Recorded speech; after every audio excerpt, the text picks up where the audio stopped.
And he said to them, now draw out some and take to the master of the feast. So they took it. And so now, the servants are looking at this, water turned into wine.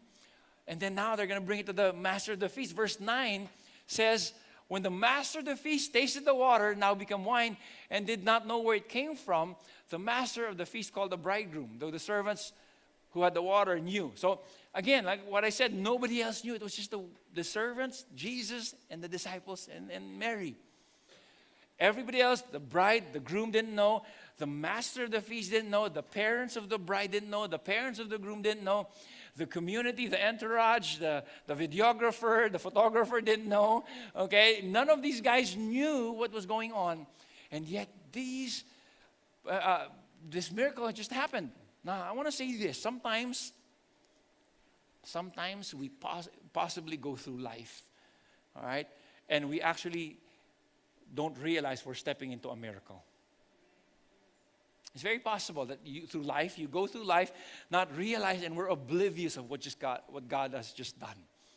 And and when we get to heaven, and this is something that I look forward to, when we get to heaven, when God gives us perspectives throughout eternity, or just through eternity's lens, we will be able to see all that happened on planet Earth, and the things that may have been averted because of a miracle that just happened. Maybe, as a parent, times when, you were not looking and your son or your daughter would have fallen off the crib, but an angel swooped down to protect your child. Or you're driving down the street and you are, you missed, you didn't see the red light, or you conveniently didn't look at the red light, okay? And then you got a miracle there and you almost got hit and you didn't. The angel comes and just protects you. And so think of a scenario. And that would be a good, playback when we get to heaven. You see, when you realize that God is sovereign, when you realize that God is in control of all things, then your heart becomes grateful. You know why?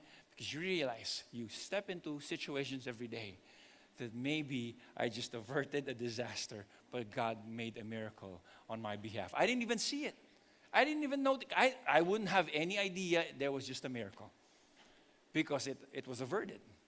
And that's why your heart and my heart will become extremely grateful as we understand the sovereignty of our God. A perspective of God's sovereignty allows us to live a life of gratitude.